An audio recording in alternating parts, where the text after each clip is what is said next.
शांति अपने दो बेटों अर्नव और आरुष के साथ शांति से जीवन बिता रही थी। लेकिन शांति के पति सोहन से उसकी कभी कभार थोड़ी अनबन हो जाती थी। एक दिन शांति रोज की तरह सुबह का खाना बना रही थी, तभी दरवाजे की घंटी बजी। घंटी की आवाज सुनकर वो दरवाजे की ओर जाते हुए कहती है, अरे आती हूँ, कौन है, सब्र करो। शांति दरवाजा खोलती है तो देखती है कि उसके जेठ मोहनदास सामने खड़े होते हैं। वो सक पकाकर अपना घूंघट करती है और पैर छूकर कहती है, आइए आइए जेठ जी। कैसी हो शांति? जी मैं तो बिल्कुल ठीक हूँ, सब आपकी मेहरबानी है भाई साहब। शांति और मोहनदास की बातें सुनकर शांति का पति सोहन और उसके दोनों बेटे बाहर आ जाते हैं। अरे भैया राम राम, कैसे हो आप? राम राम भाई। अरे शांति, ऐसे खड़ी खड़ी क्या देख रही हो? चाय कॉफी कुछ लेकर आओ, भैया आए हैं। शांति तेजी से रसोई की ओर आगे बढ़ती हुई कहती है, अरे मेरी माँ, गेट खोलने के चक्कर में मेरे तो चावल ही जल गए। वो दौड़ी दौड़ी रसोई में जाती है और देखती है कि सारे चावल जल गए हैं। वो दोबारा चावल बनाने में लग जाती है। इतने में सोहन आवाज लगाता है, अरे शांति, तुम्हारे चावल का रोना खत्म हो गया हो तो चाय ले आओ। जी लाती हूँ अभी।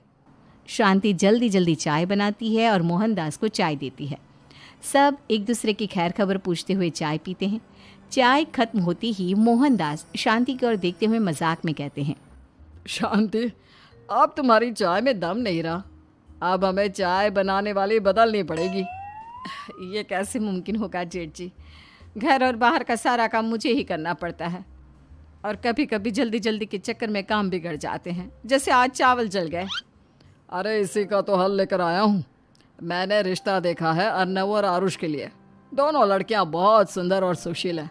अगर आप दोनों इजाज़त दें तो बात करूँ आगे। सोहन और शांति रिश्ते की बात सुनकर कहते हैं, अब ठीक है, बात चलाइए ना भैया, पर पहले लड़की के बारे में कुछ बताइए तो सही। हाँ हाँ भाई साहब, लड़की कैसी है, परिवार कैसा है, कहाँ के रहने वाले हैं? देखो, परिवार तो बहुत अच्छा है, पर वे दोनों लोग बहुत गरीब हैं। दहेज में कुछ मिलेगा नहीं। अरे हमें दहेज में कुछ चाहिए भी नहीं, बस लड़की संस्कारी होनी चाहिए। एक लड़की तो पढ़ी लिखी है और शहर की रहने वाली है, पर दूसरी अपनी गरीबी की वजह से पढ़ न सकी और गांव में रहती है। लेकिन दोनों है बहुत खूबसूरत। अगर तुम सबको देखते ही पसंद ना आ जाए तो मेरा नाम बदल देना। हाँ, पर तो हम आंखें मूंद कर भरोसा कर सकते हैं भैया। आप आगे बात चलाइए, हम शादी करने को तैयार हैं। कुछ ही दिन में अर्नव और आरुष की शादी हो जाती है। आरुष की शादी अनपढ़ लड़की मंजरी से हो जाती है, जो कि बहुत भोली भी होती है, और अर्नव की शादी पढ़ी लिखी लड़की तनुजा से हो जाती है, जो कि घमंडी और चालू होती है। एक दिन मंजरी घर के काम कर रही थी कि अचानक शांति उसे आवाज लगाती है, बड़ी बहू, ओ बड़ी बहू, मंजरी जल्दी यहाँ आओ। मंजरी जल्दी जल्दी शांति के पास जाती है। बेटा मेरे पैर दबा दे, बहुत दर्द हो रहा है। जी माँ जी, बस बर्तन धोकर आती हूँ। अरे बैठ यहाँ, मेरे पैर में बहुत तेज दर्द हो रहा है, बर्तन छोटी बहू धो लेगी। मंजरी शांति के पैर दबाने लगती है तो शांति तनुजा को आवाज लगाती है, छोटी बहू, ओ छोटी बहू। तनुजा थोड़ी देर से आराम से चलकर आती है। जी माँ जी, आपने बुलाया मुझे? आपको कोई काम था क्या? तू कुछ काम कर रही है या? शांति की बात काटते हुए तनुजा बोलती है, कुछ नहीं माँ, फोन पर अपने घर पर बात कर रही थी।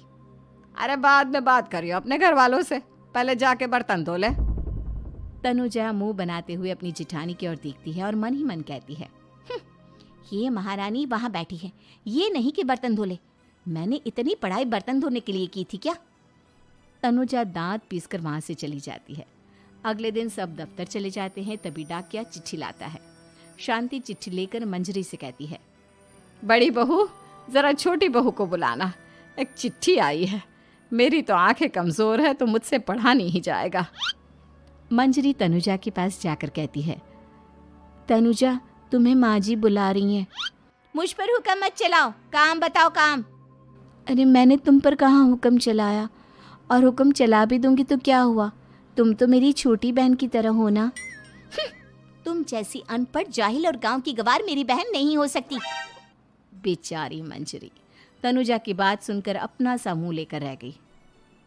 कोई चिट्ठी आई है, माँ जी तुमसे पढ़वाना चाहती है, बस इसलिए बुला रही हैं। मुंह टेढ़ा करके तनुजा मंजरी का मजाक बनाती हुए कहती है, अनपढ़ कहीं की। तनुजा का ऐसा बर्ताव देखकर बड़ी बहू बहुत दुखी होती है। तनुजा को अपनी पढ़ाई का घमंड इतना हो गया कि अब वो घर के कोई काम नहीं करती और अपनी जेठानी का मजाक बनाती रहती। तनुजा का ये बर्ताव अब उसकी सास को भी नजर आने लगा था। एक दिन शांति ने अपनी बड़ी बहू से कहा, मंजरी, तनुजा हर समय तुम्हारा मजाक उड़ाती है, तुम्हें गुस्सा नहीं आता क्या? आता तो है माँ जी, लेकिन मैं क्या करूं? जब भी उसे कुछ बोलती हूँ वो और भी जली कटी बातें मुझे सुनाकर चली जाती है। मैं उसे अपनी छोटी बहन की तरह प्यार करती हूँ, लेकिन उसके दिल में मेरे लिए कोई इज्जत नहीं। बहू, तूने वो कहावत सुनी है, जुल्म करने वाले से ज्यादा जुल्म सहने वाला अपराधी होता है। मंजरी अपनी सास का इशारा समझ जाती है। वो अपनी देवरानी को सबक सिखाने की ठान लेती है और एक दिन शांति अपनी दोनों बहुओं के साथ बैठी थी तो शांति अपनी बड़ी बहू से पूछती है, अरे बहू, शाम होने को है, कुछ सोचा है क्या बनेगा खाने में? माँ जी, मेरे तो सर में बहुत दर्द है आज। मेरी प्यारी देवरानी ही कुछ अंग्रेजी खाना बनाकर खिलाएगी। सुना है पढ़े लिखे लोग अंग्रेजी खाना बहुत अच्छा बनाते हैं, क्यों तनुजा? इतना कहकर मंजरी अपनी सास की ओर देखकर मुस्कुरा दी। तनुजा अपनी तारीफ सुनकर बहुत खुश हो गई। इतने में शांति कहती है, ये तो सच बात है छोटी बहू, ये तो मैंने भी सुना है। हम भी पक गए हैं बड़ी बहू के हाथ का खाना खा खा कर।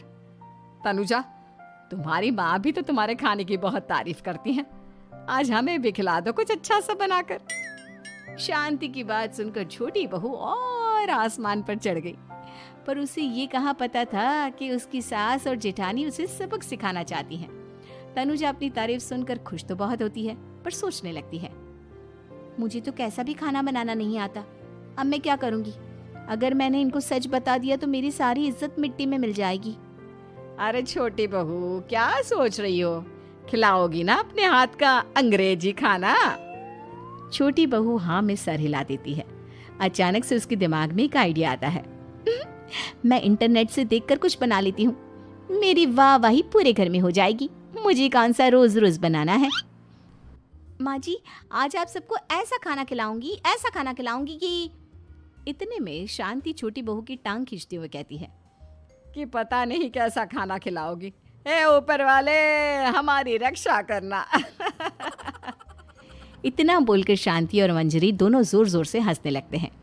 अब तनुजा रसोई घर में चली जाती है और खाने की तैयारी करने लगती है, पर उसे रसोई घर की चीज़ों के बारे में तो कुछ नहीं पता।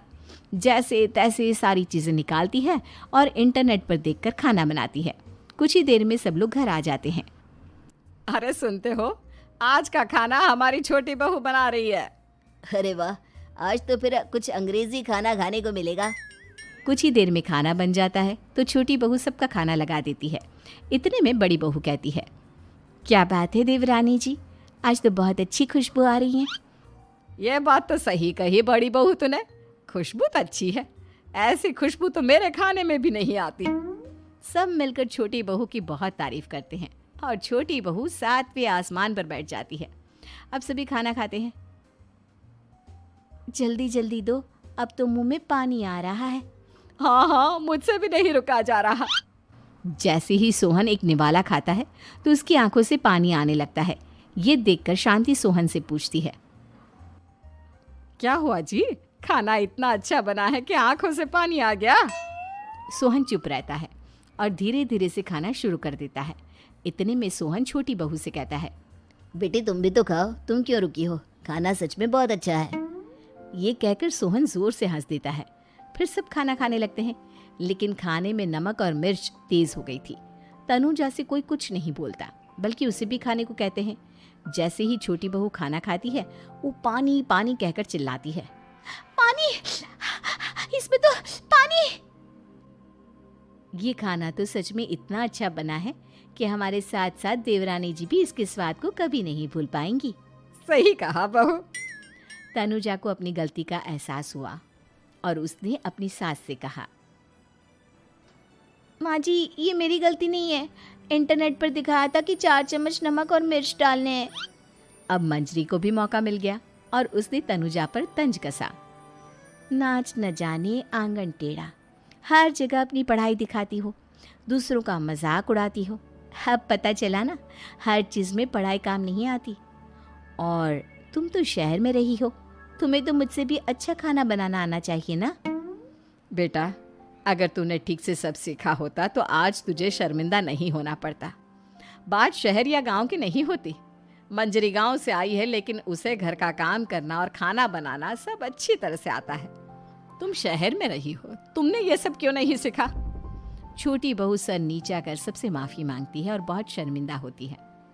दीदी मुझे माफ़ कर दो, मैंने आपको बहुत बुरा भला कहा, पर आपने मुझे हमेशा ही माफ़ किया। आज मुझे अपनी गलती का एहसास हो गया है। अब दोनों बहुएं मिलकर घर का काम करने लगी और एक दूसरे को अपने गुण बांटने लगी। मंजरी ने अपनी देवरानी को खाना बनाना और घर का काम करना सिखाया, वहीं तनुजा ने भी अपनी जिठानी को पढ़ना लिखना सिखाया। शांति और सोहन ऐसी बहुएं पाकर बहुत खुश थे।